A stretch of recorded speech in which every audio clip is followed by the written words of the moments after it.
I never thought my life would be turned upside down by the very person I trusted the most.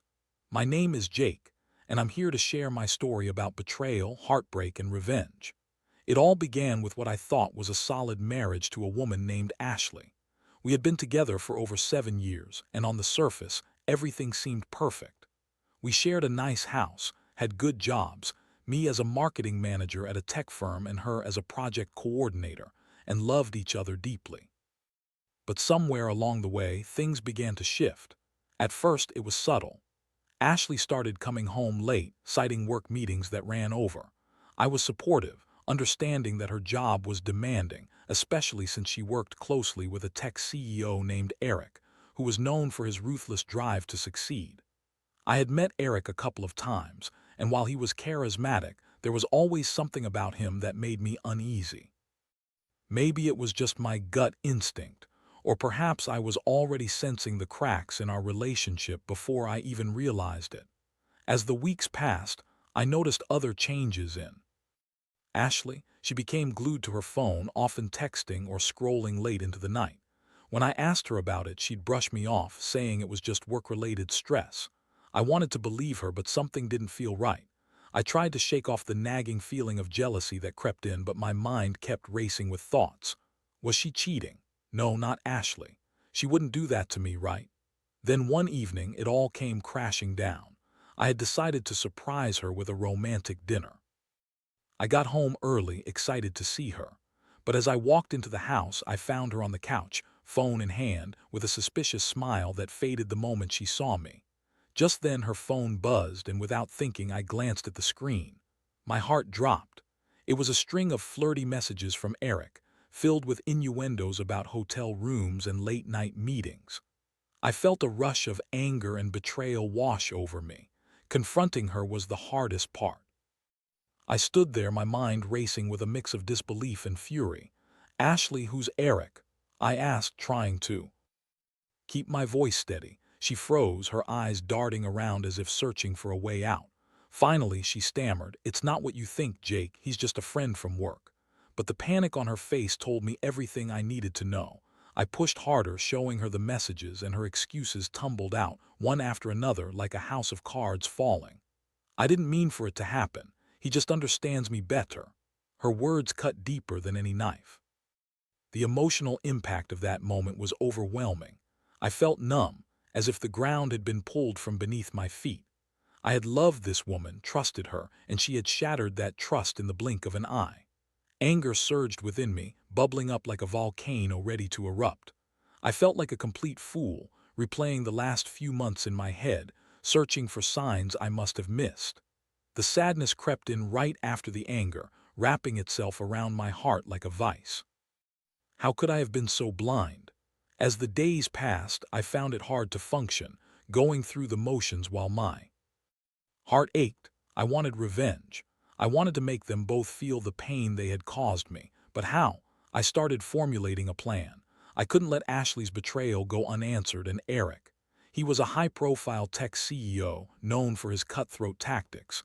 But I had something on him that could ruin his pristine image and potentially destroy his company. It was a risk, but I was fueled by a sense of justice.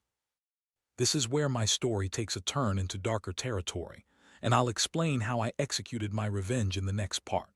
The days following my confrontation with Ashley felt like a blur, a whirlwind of emotions that left me both exhausted and determined. I knew I had to act, and I had to act fast. The initial shock of her betrayal was giving way to a cold, steely resolve. I had been wronged, and I refused to let her or that arrogant tech CEO get away with it. After that fateful evening, Ashley left the house for a few days, claiming she needed time to think. I didn't stop her. In fact, I welcomed the silence. It gave me the space to think clearly and plot my next moves without her meddling influence. I spent hours online, investigating Eric and his company, digging through layers of public records, news articles, and social media. I knew I needed concrete proof, something that would hurt them both. What I found was shocking. Eric's company, a rising star in the tech industry, had a reputation for being ruthless, but there were whispers of unethical practices behind the scenes. As I delved deeper, I uncovered evidence that hinted at some serious misconduct, falsified documents, shady partnerships, and even rumors of sexual harassment that had been buried. It was as if I had struck gold. I started compiling everything I could find: screenshots, articles, and connections to people who had spoken out against him in the past. I also began to pay closer attention to Ashley's texting habits. I had access to her phone records, and I found more than a few late-night conversations with Eric. They were planning an upcoming business trip, and the further I looked, the more evidence I found of their affair. It was infuriating, but it also fueled my desire for revenge. I knew that if I could expose Eric and hurt his company, it would also hurt Ashley. She had chosen him over me. Now I would give her a taste of the pain she had inflicted. The plan started to take shape. I would contact a journalist who had previously written about Eric's company. I had read some of their articles, and they seemed genuinely interested in uncovering the truth about Silicon Valley's darker side. With my evidence in hand, I reached out, crafting a careful message that highlighted what I had discovered. I didn't mention Ashley by name, but I made it clear that I had inside information that could lead to a major scandal for the company.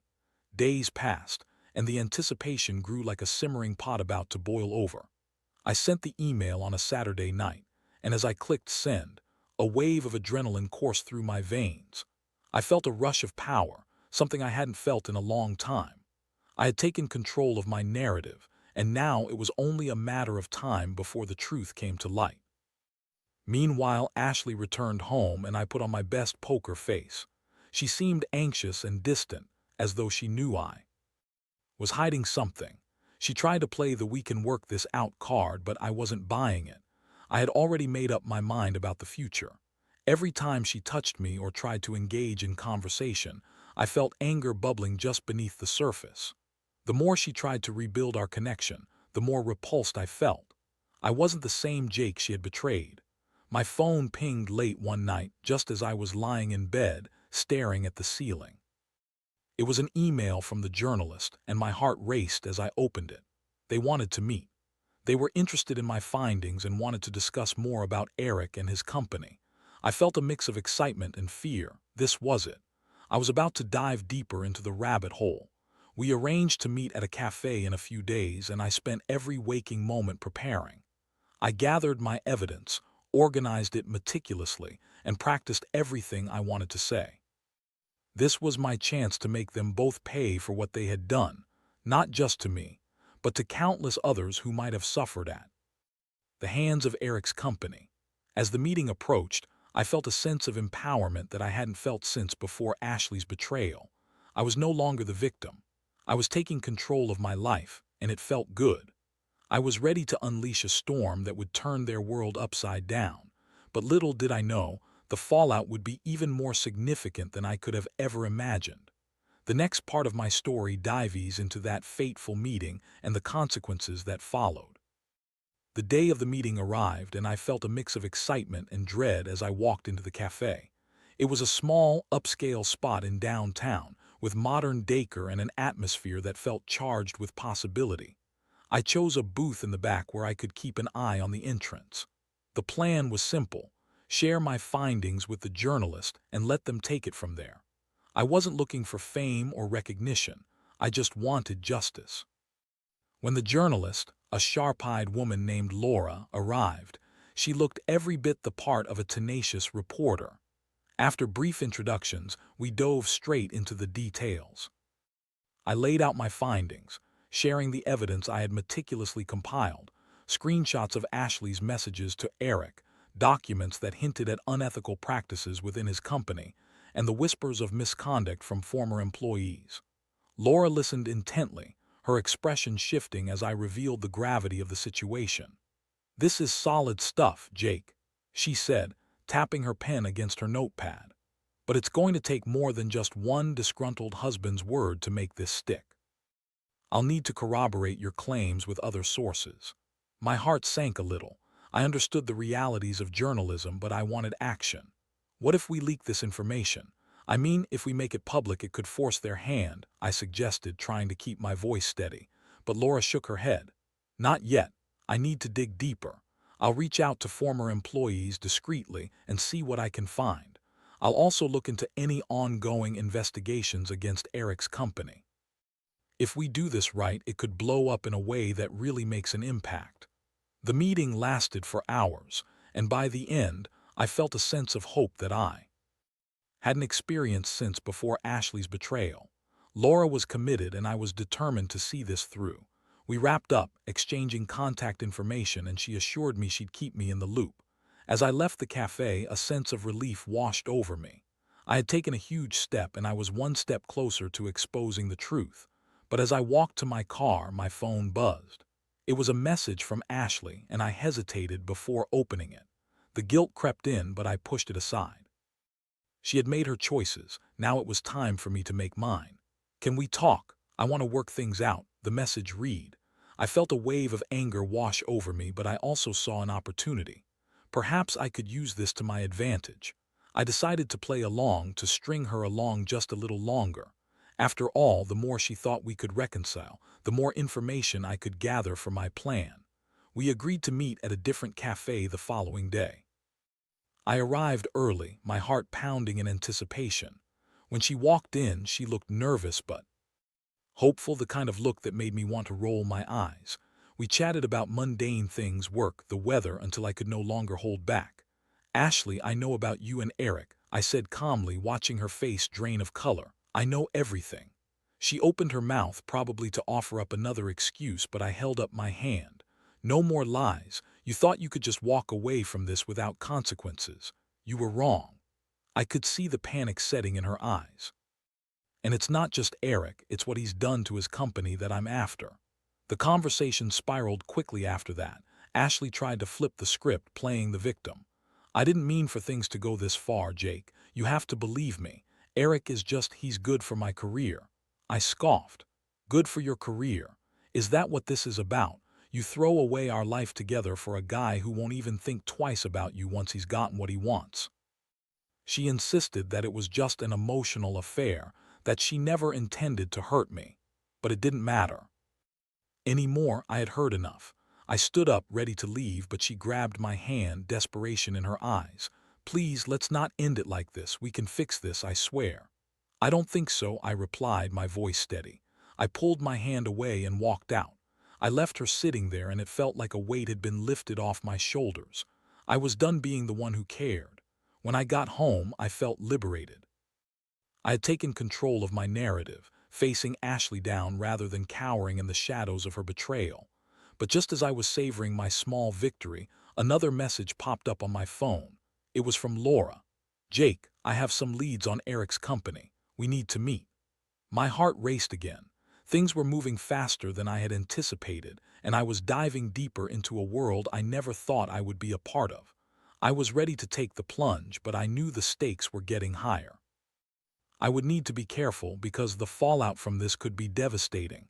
In the next part, I'll share how everything began to unravel and how I found myself caught in an unexpected storm of consequences that I never saw coming.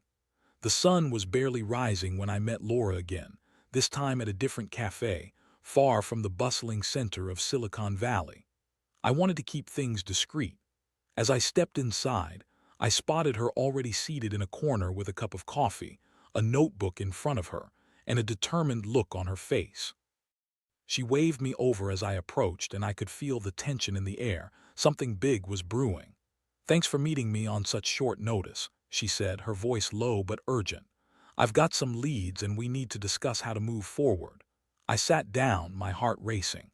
"What did you find?" Laura flipped through her notes and began to outline her findings. "I reached out to several former employees of Eric's company, and I managed to get a few on the record.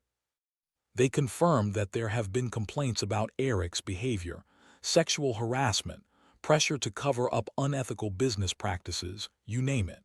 The environment there is toxic, and if we can get a few more people to speak out, this could blow up." Every word she spoke ignited a fire within me. The thought of exposing Eric and his shady dealings was exhilarating. "What's the plan?" I asked, my voice steady despite the adrenaline coursing through me. Laura explained that she wanted to publish a bombshell article tying Eric's alleged behavior to the company's success, effectively putting him on the defensive. But we need to be cautious, she warned. If we go public too soon, he might lawyer up before we can gather enough evidence. I nodded, understanding the risks involved. What do you need from me? We need your cooperation on the inside. If you can gather any more evidence, like proof of the affair or additional documentation of the unethical practices, it'll solidify our case. I also want to keep the pressure on Eric so he knows we're close. I felt a surge of purpose. This was my chance to not only pull the rug out from under Ashley and Eric, but to also expose the toxic culture that had been allowed to flourish in their world. I agreed to do whatever was necessary. As I left the cafe, I felt energized. The stakes had been raised, and I was fully committed to seeing this through. I was still reeling from my confrontation with Ashley, and now, with a new focus on dismantling Eric's empire, the pain was transforming into action. In the following days, I started digging deeper into my own life and work. I had connections in the tech industry, and I reached out to a few acquaintances who had worked with Eric. I didn't mention my intentions. I asked general questions about their experiences and perceptions of him. Each conversation revealed more unsettling stories: how he operated through intimidation, how he was willing to sacrifice anyone who stood in his way for the sake of profit. It was a chilling insight into the kind of man Eric was, and it only fueled my resolve to take him down. But as the days rolled on, I found myself slipping into a darker mindset. I was consumed with thoughts of revenge, and it was starting to affect my daily life. I found it hard to concentrate at work, my colleagues noticing my distraction. My friends reached out, concerned, but I brushed off their worries, telling them I was just going through a tough time. The truth was I was spiraling, driven by a singular focus to expose the truth. Ashley tried to engage with me during this time, desperate to mend what was left of our relationship. She'd text me constantly, asking when we could talk. I kept putting her off, feeding her just enough to keep her thinking there was a chance we could reconcile. I wanted her to feel the anxiety I had felt when I discovered her affair. The tables had turned. One evening, after a particularly exhausting day of gathering intel, I received another message from Laura. I think we're ready to move forward. We have enough corroborating evidence from former employees to start piecing together a story, and I'd like to include your testimony. I felt a rush of excitement. This was it. We were about to blow the lid off everything. When do you want to meet? I quickly replied. The following day, we met again, and Laura laid out the framework of the article. She painted a vivid picture of Eric's empire, highlighting the complaints of former employees and tying them back to his aggressive behavior. With my inside information about Ashley and Eric's affair, it was a perfect storm. The article would be explosive. Just as we were finalizing the details, my phone buzzed with a new message from Ashley. I need to see you, please. I can't take this anymore. For a moment, I hesitated. I knew I should ignore it to cut off all ties, but the thought of seeing her one last time twisted something inside me. I decided to meet her. I wanted to confront her one final time, to see the look on her face when I laid all my cards on the table. I agreed to meet her at the same cafe where we had our last confrontation, and as I drove there, a mix of anticipation and anger filled me. I was ready to reveal everything I knew, to show her that I wasn't the one who would be broken. We sat down, and I could see the anxiety on her face. "Jake, I'm so sorry," she began, but I cut her off. "No more apologies, Ashley. I know about you and Eric. I know about everything." Her face paled. "You have." Believe me, I was confused. I thought I could find myself again. I leaned in closer, keeping my voice low.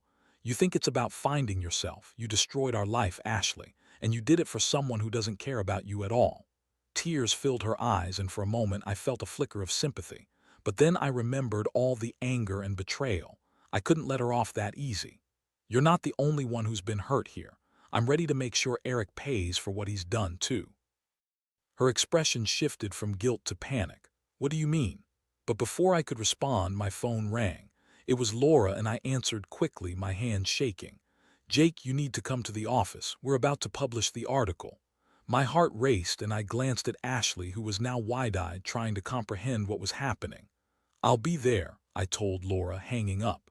I looked at Ashley one last time, the weight of the moment crashing down on me. "Things are about to change, Ashley," I said, standing up, "and you're not going to like it." As I left the cafe, a mix of exhilaration and dread coursed through me.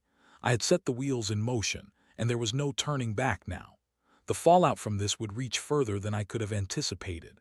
In the next part, I'll share how the storm would unfold and the unexpected consequences that lay ahead for all of us. The office was buzzing with tension when I arrived at Laura's workplace. I walked through the entrance, my heart pounding in anticipation of the article going live. The energy in the air was electric, and I could see reporters gathered around discussing the impending release of what was sure to be a bombshell story. Laura spotted me from across the room and motioned for me to come over. "We're just about ready to hit publish," she said, her voice barely containing her excitement. "I wanted you to be here when we do it." "Have you heard from Eric's team?" I asked, feeling a knot of anxiety in my stomach. "They won't take this lying down." Laura shook her head. "Not yet, but we've done our due diligence. I'm confident in what we've put together. Once this goes live, it's going to create a ripple effect." As we stood there, the countdown began. The editors were making final tweaks, and I could see the anticipation on everyone's faces. The article, titled "Silicon Valley's Dark Secret: Uncovering Abuse and Deceit in Tech's Biggest Firm," was about to expose Eric and his company for all their transgressions. I felt a mix of nerves and exhilaration, knowing that this was my chance to bring justice not just for myself, but for all those who had suffered under Eric's reign. Finally, with a collective breath, Laura pressed the button to publish. The moment felt surreal, like I was watching a movie unfold. Within seconds, notifications began pinging on phones throughout the office. The article was live, and as it circulated, I could feel the weight of the world shift. As the hours passed, the article began to gain traction. Social media exploded with reactions, and news outlets picked up the story. I watched as the comments poured in, people expressing outrage and support for those speaking out against Eric. It felt cathartic, but I was also acutely aware that this was just the beginning. To my surprise, Eric's company released a statement within a few hours, but it was filled with generic denials and reassurances that they were committed to maintaining a positive work environment. They dismissed the allegations as unfounded, claiming they were being targeted by disgruntled former employees. It was a classic move, but I knew it wouldn't hold up under scrutiny. The evidence was overwhelming. Later that evening, my phone buzzed again. It was a text from Ashley. "I saw the article. Jake, I can't believe you would do this. You're ruining lives." I couldn't help but scoff at her words. "You mean Eric's life? The same guy you cheated on me with? You can't be serious." She didn't reply, and I felt a strange sense of satisfaction knowing that she was in turmoil. The very person who had betrayed me was now watching as her world began to fall apart. As the days unfolded, the fallout from the article was swift and brutal. Former employees stepped forward, emboldened by the exposé, sharing their own stories of harassment and mistreatment. Eric's company was thrust into crisis mode, facing mounting pressure from the public, investors, and the media. Within a week, the board of directors called an emergency meeting, and it became clear that Eric's grip on the company was slipping. I watched all of this unfold from the sidelines, feeling both vindicated and conflicted. While I reveled in the chaos Eric was experiencing, a part of me couldn't shake the feeling that I was losing a part of myself in the process. I had set out for revenge, but I hadn't anticipated the collateral damage it would cause. This wasn't just about punishing Ashley and Eric. It had become a much larger issue, one that affected countless others. Then came the moment that shattered my sense of victory.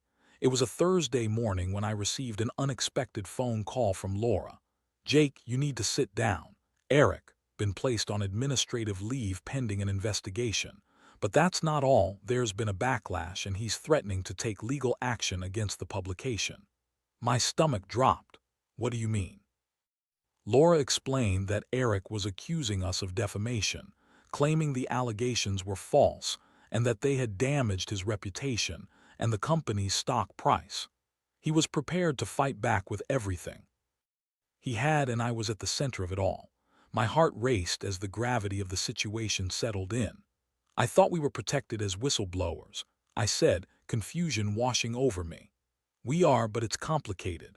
He's a powerful man with a lot of resources. He's not going to go down without a fight, Laura replied, and I could hear the concern in her voice.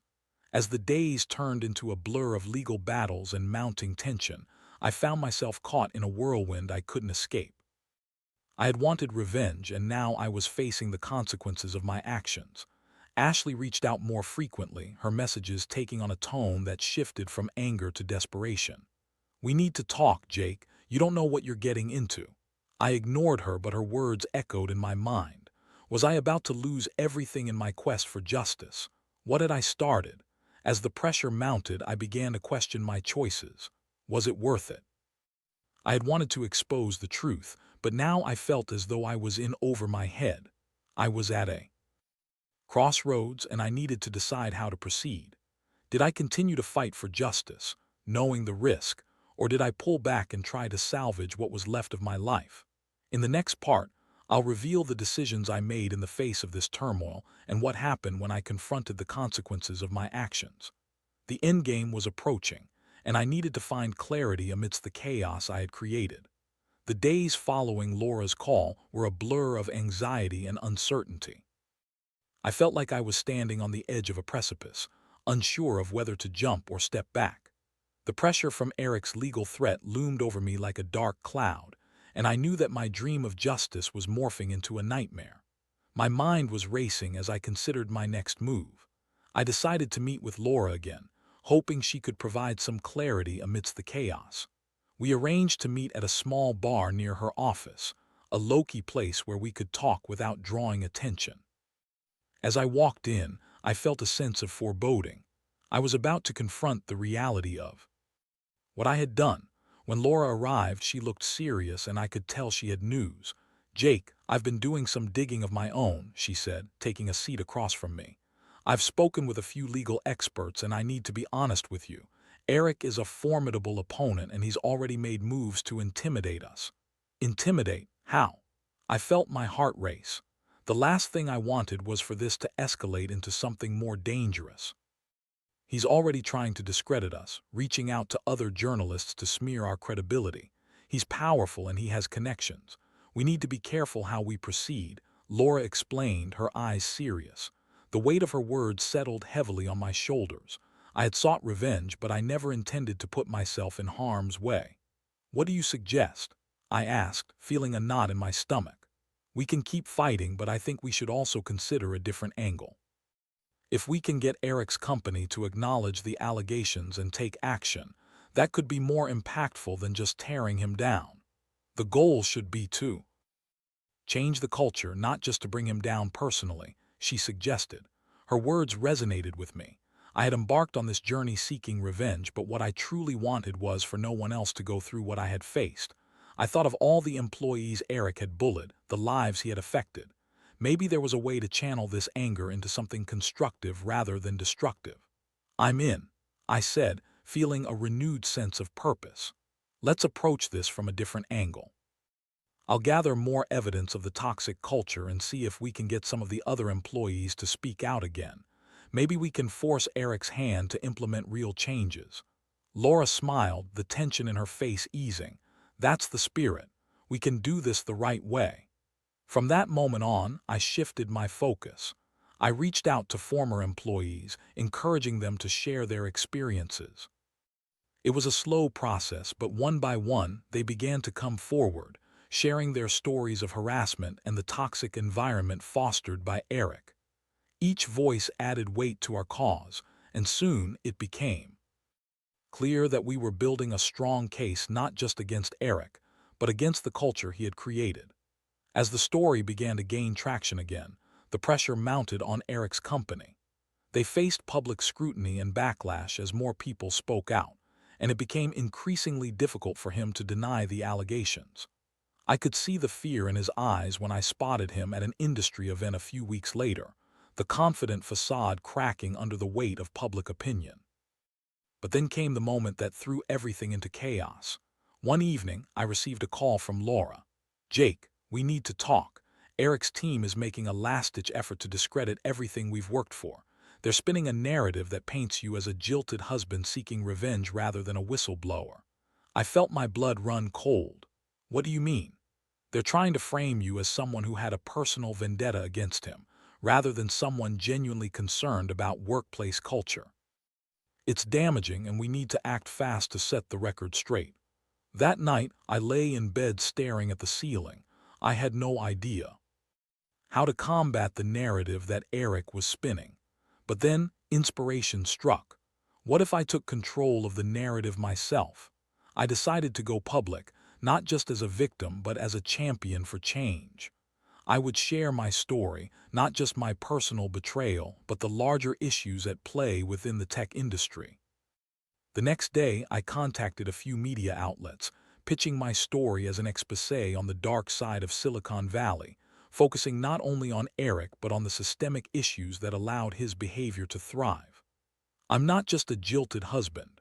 I'm a man who recognizes the toxicity that has permeated this industry, and I want to shine a light on it. I told the reporters. To my surprise, the response was overwhelmingly positive.